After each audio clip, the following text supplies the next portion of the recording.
My husband hid a camera in our bedroom, faked a birth plan to deny me pain relief, and did the unspeakable to me while I was in labor. When I begged him to stop, he smiled and said, "This is what real wives do." I didn't make a sound. That was 19 months ago. Today, his parents act like he doesn't exist. It wasn't until I got pregnant that I realized Jake wasn't like the other guys, because he was worse. Out of nowhere, my husband turned from every girl's dream guy to a complete psycho. At 4 months pregnant, he told me my baby bump would attract unwanted attention, and if I didn't cover up, that made me a W word. So what outsiders probably saw as Jake being attentive and protective, I felt suffocated. He installed a new safety app on my phone that tracked every movement, insisting it was for both my well-being and the baby's. And even in summer, he only allowed me to go outside if I wore a full-length trench coat, because in his words this protected me from anyone who was targeting pregnant women. But I told myself it was just paternal instinct, and it would go away after I gave birth. Spoiler alert, it never did. Soon he was hiding his search history from me and locked the door of his office when he was in there, something he never did before. But I knew he wasn't cheating, simply because he couldn't. He was an engineer, so his workforce was all male, and he was working almost 70 hours a week. And that's when the jokes came. At first they were tame. "Nothing's hotter than a woman carrying proof she's fertile," he'd say while slapping my butt, or sometimes he'd call me a breeding goddess. Honestly, they made me giggle and sometimes even blush. But then they took a very dark turn. Sometimes when I'd use his computer to research stuff about the baby, his search recommendations would come up. There was a lot of stuff about myophilia. If you don't know what that means, look it up. And he had watched hundreds of videos of women giving birth, but I was too scared to confront him, partially because I didn't want him to get mad at me, but mainly because of my pregnancy symptoms. I was throwing up for an hour every morning and could barely stand on my own without feeling like my spine was about to snap in two. So I let my body speak, and it told me to keep the peace. So I listened. And unfortunately, I learned my lesson too late. Actually, I learned it right when my water broke, because when I grabbed my phone to call my sister, Jake grabbed it from me. "Hey Gabby, everything is completely under control, but I don't think it's best for you to show up. We'll let you know when you should visit." I wanted to yell at him, but the pain was too overbearing, so I just focused on trying to keep myself sane while we drove to the hospital. When we got there, I was practically thirsting for an epidural, pain relief. The pain had gotten so bad I felt like every nerve in my body was trying to escape through my hips. But just as the nurse came in to give it to me, Jake intervened. "She wanted a natural birth. Please respect our wishes," he said while showing her a fake birth plan that I had never seen before. My thoughts were completely scrambled. When the medical staff left for a monitoring equipment change, I thought he was going to hand me something stronger, but he didn't. And while I begged him to get me painkillers, he just stared at me. "Stop asking. I have a better idea." His eyes were cold, unforgiving. It's proven that when a woman works to please her husband during childbirth, it releases natural endorphins to help pain relief. As soon as he said the words pain relief, my delirious mind completely stopped thinking about anything else. I just needed it to end. Next thing I knew, Jake was zipping up his jeans, my mouth was covered in saliva, and Dr. D came into the room. I was so out of it that all I wanted was comfort from my husband, so I let him hold me and caress my head. Jake told her to get out, and told her that the reason I was crying was because I wanted to be left alone. I felt her eyes glance over at me, but I was in too much pain to say no or even just shake my head. So she took Jake's word for it and left. What Jake did in that room while I gave birth is something I still have nightmares about. Even as I write this post, tears are falling onto my screen. I won't go into detail, but it was every disgusting sexual act you could think of, probably worse. So much so that when my baby finally popped out, Jake was even more exhausted than me. And when he fell asleep in the chair beside me, I finally called my mom, dad, and sister. They didn't say a word, just kept their arms around me while I broke down. And even though I never wanted to discuss that experience with a human being, I knew I had to keep me and my baby girl Isadora safe. So I texted them what happened. Immediately, my dad blackmailed Jake into leaving. As soon as he left, I finally felt safe enough to fall asleep. And I didn't know it at the time, but my dad was about to make my husband pay. And my life was about to change. Forever. I woke up to the sound of my baby crying. The nurses brought her to me for feeding. I was still sore and exhausted, but holding Isadora made everything else fade away for a moment. My mom sat beside me, stroking my hair while I nursed my daughter. My sister Gabby paced the room, checking her phone every few minutes. My dad wasn't there. No one mentioned Jake. We stayed in the hospital for 2 more days. The nurses were kind, but I noticed how they whispered when they thought I couldn't hear. I caught fragments about the husband and strange behavior. One nurse, Marissa, stayed with me longer than necessary. She slipped me a card for a women's resource center before I was discharged. My parents insisted I come stay with them. I didn't argue. I packed up Isadora's things and left without even looking at Jake's side of the room. My dad finally showed up as we were leaving. His knuckles were bruised. He wouldn't make eye contact with me. I didn't ask questions. The first week at my parents' house passed in a blur of sleepless nights and diaper changes. I jumped every time my phone buzzed. Jake texted constantly, first apologizing, then demanding to see his daughter. I blocked his number after he sent a message saying he couldn't wait to watch me breastfeed. My dad finally told me what happened after he left the hospital that day. He went straight to our house, packed up my essential belongings, and waited for Jake. When Jake showed up, my dad confronted him with what I'd texted. Jake denied everything, claimed I was hormonal and confused. That's when my dad lost it. He didn't give me details, but made it clear Jake wouldn't be bothering us for a while. I thought that would be the end of it. I was wrong. 2 weeks after Isadora was born, I was trying to establish some kind of routine. My mom helped with the baby while I showered. I came out of the bathroom to find my phone lighting up with notifications. Jake had created a private social media group with both our families and closest friends. He'd posted a long message about how I was suffering from postpartum psychosis, making up horrible stories about him, and keeping him from his daughter. My hands shook as I scrolled through the comments. Most people were concerned, offering prayers and support to him. His parents wrote about how they were heartbroken not to meet their granddaughter. My cousin Marcus, who'd always liked Jake, messaged me privately asking if I needed professional help. I threw my phone across the room. My mom came running in. I couldn't even explain through my tears. She picked up my phone, read everything, and immediately called my dad. Within an hour, they had a plan. My sister would stay with me and the baby while my parents went to handle things. That night, I couldn't sleep. I kept checking on Isadora, terrified Jake would somehow get in and take her. Gabby tried to distract me with movies and ice cream, but nothing helped. Around midnight, I heard a car in the driveway. I peeked through the blinds and saw Jake's car. My heart nearly stopped. Gabby called the police while I grabbed Isadora from her bassinet. We locked ourselves in the bathroom. I could hear Jake pounding on the front door,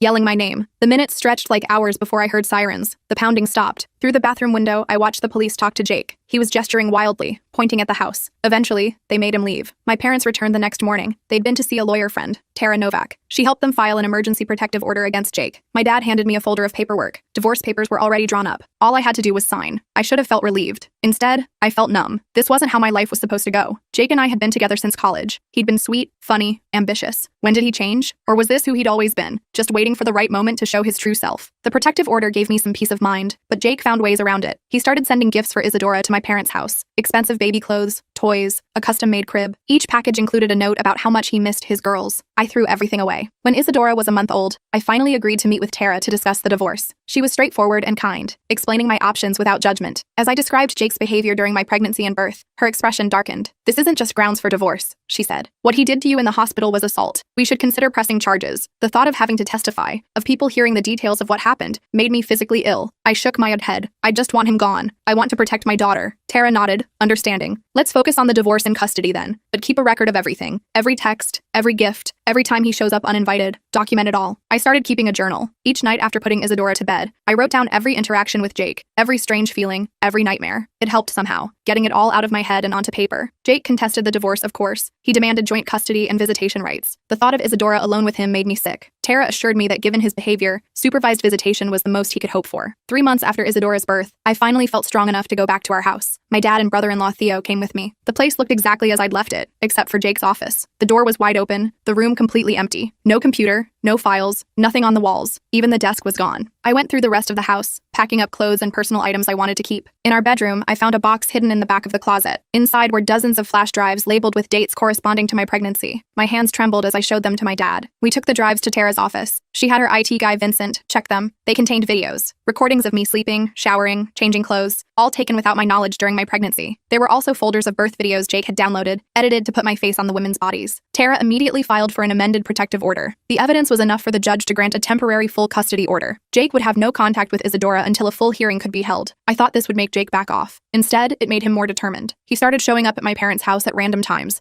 just sitting in his car across the street. The police were called repeatedly, but since he stayed on public property and never approached the house, they couldn't do much. One night, I woke to the sound of breaking glass. My dad was already up, baseball bat in hand. Someone had thrown a rock through the living room window. Attached was a note. "I just want to see my daughter. Why are you making this so hard?" The police came, took the rock and note as evidence. They promised to drive by more frequently. It didn't make me feel safer. I was exhausted, constantly looking over my shoulder, jumping at every sound. Isadora sensed my anxiety and became fussier, harder to soothe. I felt like I was failing her, the one person I was supposed to protect, and I couldn't even provide a sense of security. My mom suggested I talk to someone. She found a therapist, Dr. Leanne Hill, who specialized in trauma and new mothers. I was reluctant at first, but after another sleepless night, I agreed to go. Dr. Hill's office was warm and comfortable, nothing like the sterile therapy rooms I'd imagined. She listened without judgment as I haltingly told her about Jake, the pregnancy, the birth. I couldn't bring myself to share the worst details, but she seemed to understand anyway. "What you're experiencing is a normal response to trauma," she told me. "You're not crazy, and you're not overreacting. Your body and mind are trying to protect you and your baby." For the first time since Isadora was born, I felt validated. Someone believed me. Someone understood that my fear wasn't paranoia. It was self-preservation. Dr. Hill suggested I join a support group for new mothers. I was hesitant, worried about leaving Isadora or bringing her somewhere new. But my mom offered to watch her during the meetings,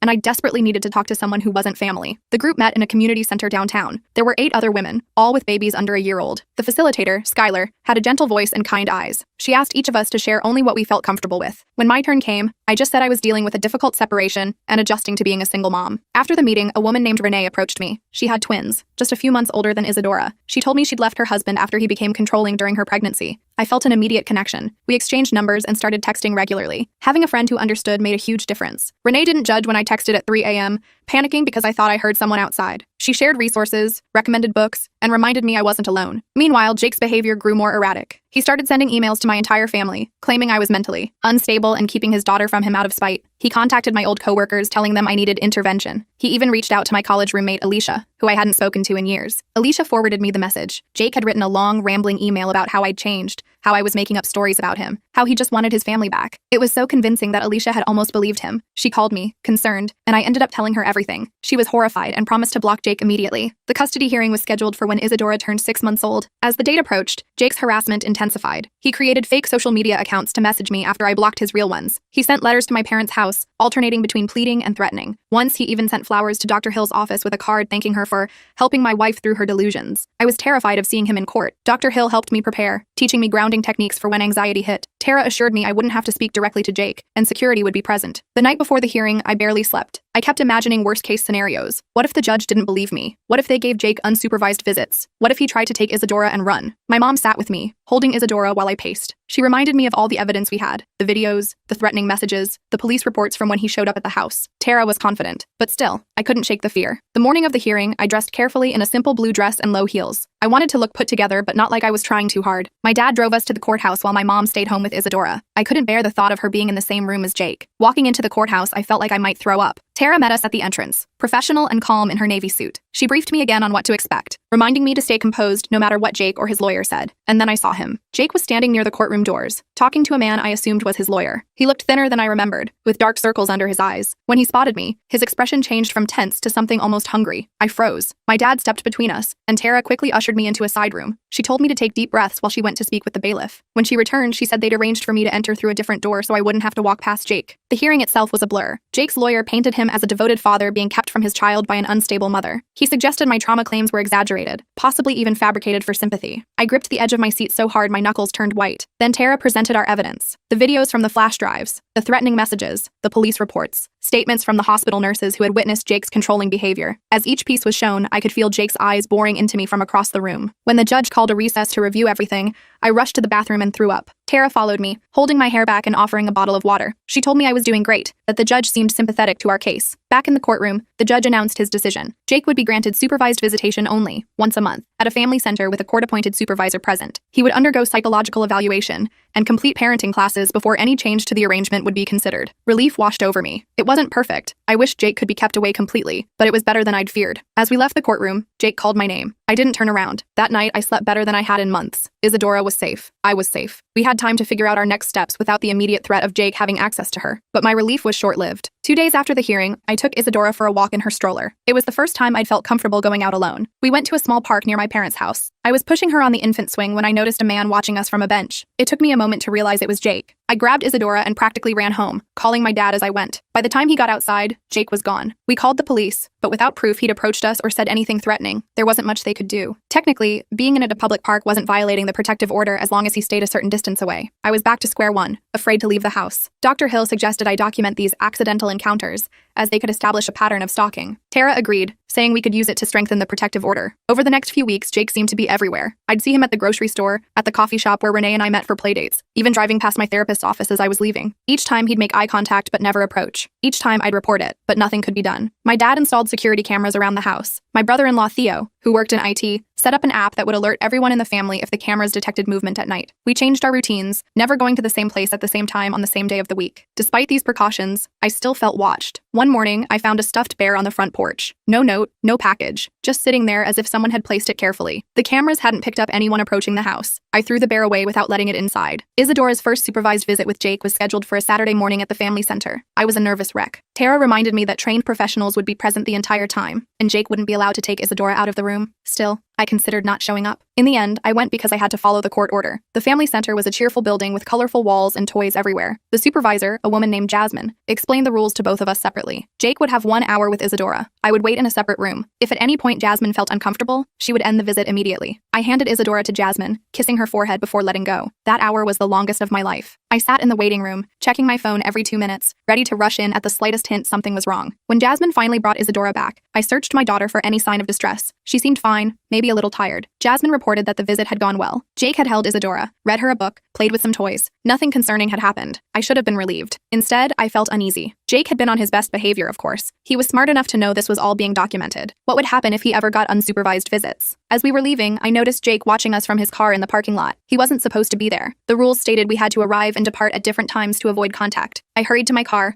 strapped Isadora in her seat, and locked the doors. As I pulled out, Jake followed. I called my dad, telling him Jake was tailing me. He told me to drive straight to the police station. I could see Jake's car a few cars behind me in my rearview mirror. My hands shook on the steering wheel. At a red light, he pulled up beside me and rolled down his window. I kept my eyes forward, refusing to look at him. When the light turned green, I made a sudden turn toward the police station. Jake's car continued straight ahead. By the time I reached the station, he was nowhere in sight. I filed another report, but the officer's response was frustratingly familiar. Without direct threats or contact, there wasn't much they could do. That night, I got a text from an unknown number. "She looks just like you. I can't wait until she's old enough to understand who her real father is." I showed the message to Tara the next day. She immediately filed for a violation of the protective order. The hearing was set for the following week. In the meantime, she suggested I stay somewhere Jake wouldn't expect. Not at my parents' house, not at Gabby's. Renee offered her guest room. Her husband had moved out months ago, and she had plenty of space for me and Isadora. I accepted gratefully. We didn't tell anyone except my immediate family where we were staying. The night before the hearing, I put Isadora to bed in the portable crib Renee had set up. I was exhausted but too anxious to sleep. Around midnight, I heard a noise outside. Probably just the wind, I told myself. But then I heard it again. A distinct scratching sound at the window. I texted Renee, who was in the next room. She came in immediately, phone in hand, ready to call 911. We peeked through the blinds together and saw a dark figure moving across the backyard. Renee hit the panic button on her security system. Lights flooded the yard and an alarm blared. The figure ran. The police arrived within minutes. They found footprints in the soft dirt beneath the window and a screwdriver dropped nearby. Someone had been trying to get in. I knew it was Jake, even without proof. We didn't sleep that night. In the morning, Renee's brother came to stay with us while we went to the hearing. This time, I brought Isadora. I wasn't letting her out of my sight. At the courthouse, security was tighter than before. Tara had requested additional measures given the break-in attempt. Jake arrived with a different lawyer, a slick-looking guy in an expensive suit. He tried to approach me in the hallway, but a bailiff stepped between us. The hearing was brief, but intense. Jake's lawyer argued there was no proof the text came from Jake, or that he was the person at Renee's house. He suggested I was seeing threats where none existed, further evidence of my unstable mental state. Tara countered with a timeline of Jake's escalating behavior, the coincidental appearances at places I frequented, the gifts left with no sender, the car following me after the supervised visit. When combined with the text and break-in attempt, the pattern was clear. The judge agreed. He extended the protective order for a full year and suspended Jake's supervised visits pending completion of a psychological evaluation and anger management course. He also ordered Jake to surrender any firearms and stay at least 500 feet away from me, Isadora, and any place we regularly visited. As we left the courtroom, I felt Jake's eyes on me again. I clutched Isadora tighter and kept walking. Outside, Tara congratulated me on the ruling, but warned me to stay vigilant. Jake had shown he wasn't going to give up easily. We returned to my parents' house that afternoon. With the strengthened protective order and Jake's visits suspended, I felt safer there than at Renee's. My dad had upgraded the security system again, adding motion sensors and glass break detectors. For a few weeks, things were quiet. No sightings of Jake, no strange texts, no gifts left on the porch. I started to relax a little. Isadora was growing so fast, sitting up on her own now, babbling constantly. I took her to the park again, went shopping with my mom, even had coffee with Renee without constantly looking over my shoulder. Then the emails started. Not from Jake directly, but from people we knew in common. Friends from college, former coworkers, distant relatives, all saying the same thing. Jake had reached out to them, concerned about my mental health. He'd told them I was suffering from postpartum psychosis, that I was keeping his daughter from him because of paranoid delusions. Some people just forwarded his messages with a quick, "Thought you should see this." Others asked if I was okay, if there was anything they could do to help. A few actually seemed to believe him, suggesting maybe I should hear him out or get help.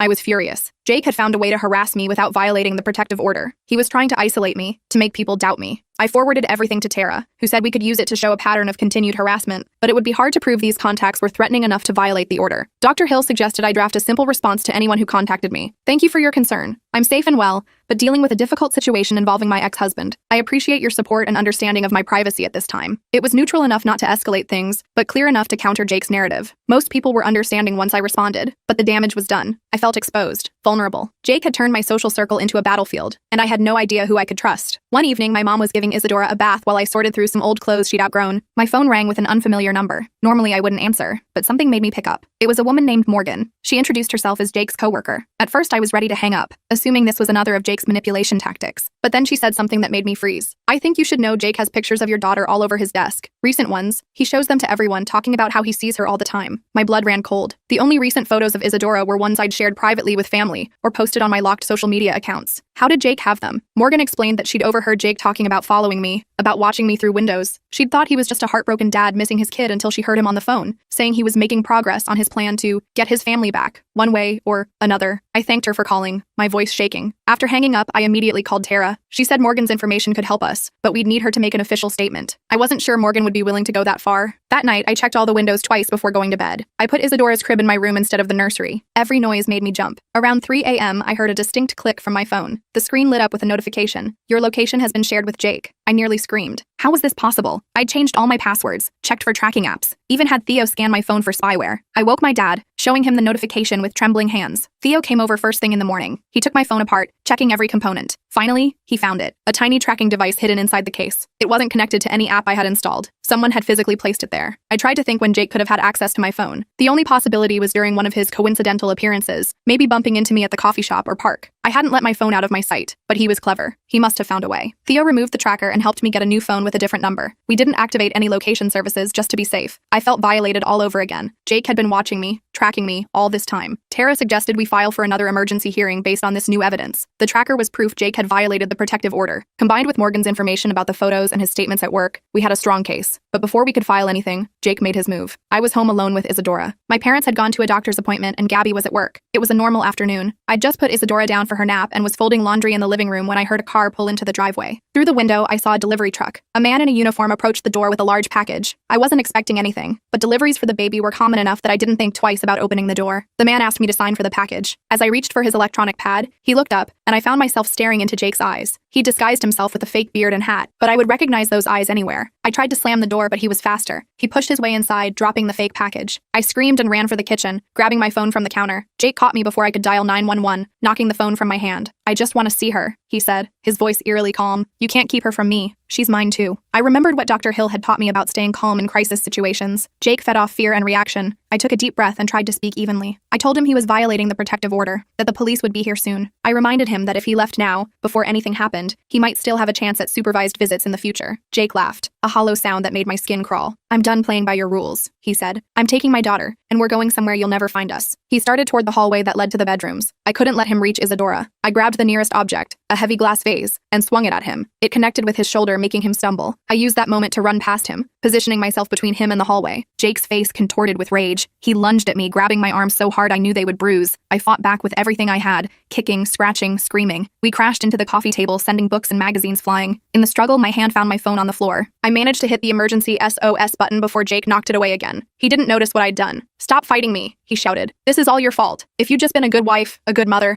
none of this would be happening. I heard Isadora crying from the bedroom, woken by the noise. The sound seemed to fuel Jake's determination. He shoved me hard against the wall and made a break for the hallway. I scrambled after him, grabbing his legs. We both fell to the floor. Jake kicked out, catching me in the stomach. The pain was blinding, but I held on. I couldn't let him reach Isadora. Just as Jake broke free from my grip, the front door burst open. My neighbor, Anthony, rushed in. He was a retired police officer who lived across the street. He must have heard the commotion or seen the struggle through the window. Anthony tackled Jake to the ground, pinning him there with surprising strength for a man in his 60s. Police are on their way, he told me calmly. Go check on your baby. I ran to Isadora, scooping her up from her crib. She was red-faced from crying but otherwise unharmed. I held her close, my whole body shaking with adrenaline and relief. From the living room, I could hear Jake shouting threats, cursing at Anthony. I stayed in the bedroom with Isadora until I heard sirens outside. Only then did I venture out. The police arrested Jake on the spot for violating the protective order and breaking and entering. As they led him out in handcuffs, he looked at me one last time. There was no love in his eyes, only a cold, calculating hatred that told me this wasn't over. But for now, we were safe. Anthony stayed with me until my parents returned, explaining what had happened. My mom took Isadora while my dad hugged me so tight I could barely breathe. When he finally let go, I saw tears in his eyes. It's over, he said. He's not going to hurt you again. I wanted to believe him, but as I looked around at the destroyed living room, at the fake delivery package Jake had used to trick me, at the bruises already forming on my arms, I knew the truth. It wouldn't be over until Jake was completely out of our lives, and I was finally ready to do whatever it took to make that happen. I called Tara right away. I was still shaking when I told her what happened with Jake. She came over immediately,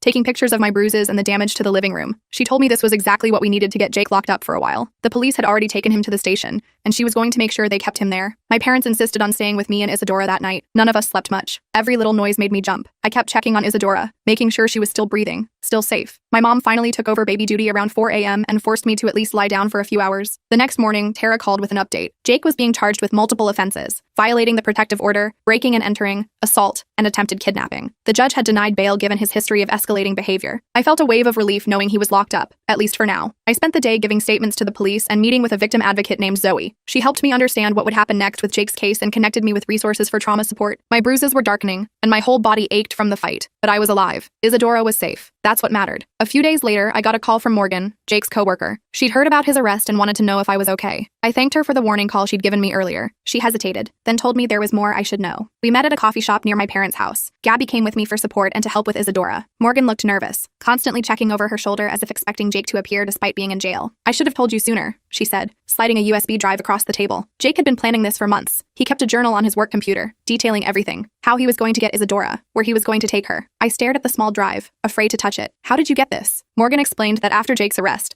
their company's IT department had searched his computer for any work files they needed. They'd found the journal instead and reported it to management. Morgan had made a copy before they turned everything over to the police. There's something else, she said, lowering her voice. Jake wasn't working alone. His parents were helping him. My stomach dropped. Jake's parents, Ellen and Robert, had always seemed so normal. A bit traditional maybe, but kind. They'd sent me flowers after Isadora was born, though I'd never let them visit due to the situation with Jake. According to Morgan, they'd been sending Jake money for his custody battle and had helped him set up a place to take Isadora once he got her. They believed everything Jake told them about me being unstable and keeping their granddaughter from them out of spite. I gave the USB drive to Tara immediately. She had it analyzed and confirmed what Morgan had said. Jake had detailed plans to kidnap Isadora and take her to a cabin his parents owned in a remote area upstate. He'd even researched countries with weak extradition laws. The evidence was damning. Jake's case wouldn't go to trial for months, but his parents were now under investigation too. Tara filed for an emergency hearing to extend the protective order to include Jake's parents. The judge granted it without hesitation. For the first time since Isadora was born, I felt like I could breathe. Jake was in jail. His parents couldn't come near us. The immediate danger had passed, but I still jumped at every noise. I still checked the locks 3 times before bed. I still woke up in a cold sweat from nightmares about Jake breaking in, taking Isadora, hurting me. Dr. Hill said this was normal, that trauma doesn't just disappear when the threat is gone. Recovery isn't linear, she told me during our session. Some days will be better than others. The important thing is that you're safe now, and you're taking steps to heal. I tried to focus on those steps. I continued therapy twice a week. I joined a support group specifically for survivors of intimate partner violence. I started looking for a place of my own, somewhere Jake had never been, somewhere we could start fresh. My parents helped me find a small 2-bedroom apartment in a secure building with a doorman. It was close enough to them that they could visit easily, but far enough that I felt independent. Moving day was emotional. As much as I wanted my own space, leaving the safety of my parents' home was scary. The first night in our new place, I barely slept. Every creak and groan of the unfamiliar building had me on baked alert.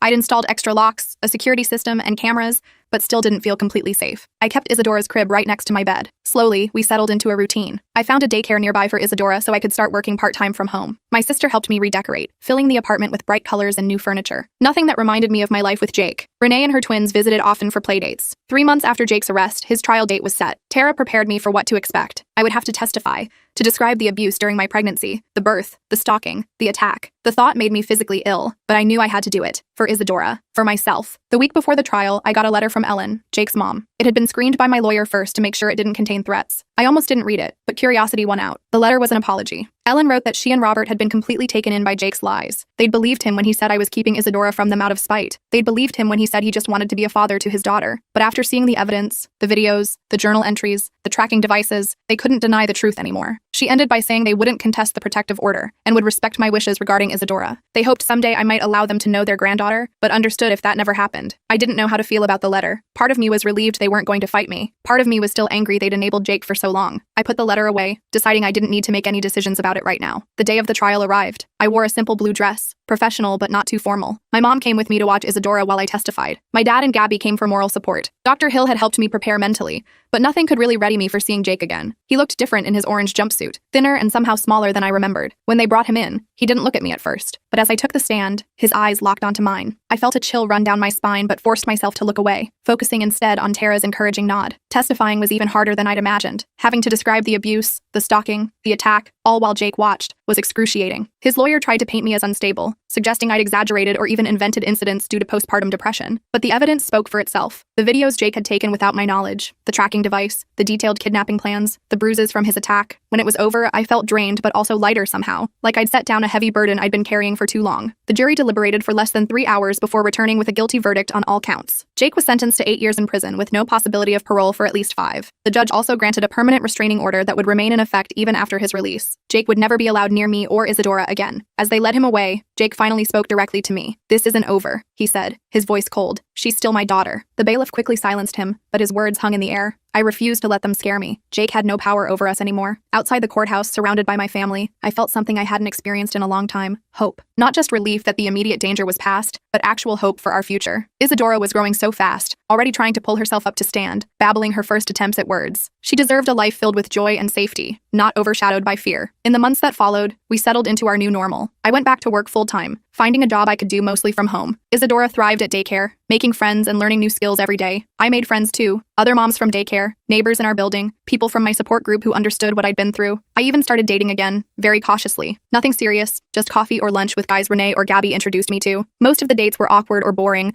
but it felt good to remember I was more than just a survivor, more than just Isadora's mom. A year after Jake's sentencing, I received notice that he was trying to file for visitation rights from prison. Tara assured me it was a long shot given his conviction and the permanent restraining order, but we'd need to respond. I was angry at first. How dare he still try to control us? But then I realized something important. I wasn't afraid anymore. Jake could file all the petitions he wanted. He could make all the threats in the world, but he couldn't hurt us now. The judge denied Jake's petition without even requiring a hearing. His parents never contested the protective order against them, though Ellen sent birthday and Christmas cards for Isadora through my lawyer. I kept them in a box, undecided about whether I'd ever show them to her. As Isadora's second birthday approached, I found myself reflecting on how far we'd come. The nightmares had mostly stopped. I no longer checked the locks multiple times before bed. I could take Isadora to the park without constantly scanning for threats. We had a small party at my parents' house, just family, Renee and her twins, and a few friends from daycare. Watching Isadora toddle around the yard, laughing as she chased bubbles my dad was blowing, I felt a profound sense of peace. That night, after putting a tired, cake-smeared Isadora to bed, I sat on my balcony with a glass of wine. My phone buzzed with a text from Dr. Hill, checking in as she sometimes did on significant days. I smiled as I typed my response. We're doing great, really great, and we were. Our life wasn't perfect. I still had bad days when memories would hit unexpectedly. I still worried about what I'd tell Isadora when she was old enough to ask about her father. I still had moments of anger about everything Jake had taken from us. But we were safe. We were loved. We were building a life that was ours alone, free from fear and control. As I looked out at the city lights, I made a silent promise to Isadora and to myself. We would never let Jake define our story. What happened with him was just one chapter in our lives, not the whole book. And I was making sure the rest of our story would be filled with joy, strength, and freedom. The next morning, Isadora woke me up by patting my face with her tiny hands. "Mama," she said clearly, one of the few words she could say perfectly. I pulled her into a hug, breathing in her sweet baby smell. "Good morning, sunshine," I whispered. "Ready for a new day?" She nodded enthusiastically, already squirming to get down and start playing. I watched her toddle off to find her favorite stuffed elephant, her little legs still unsteady but getting stronger every day, just like her mama.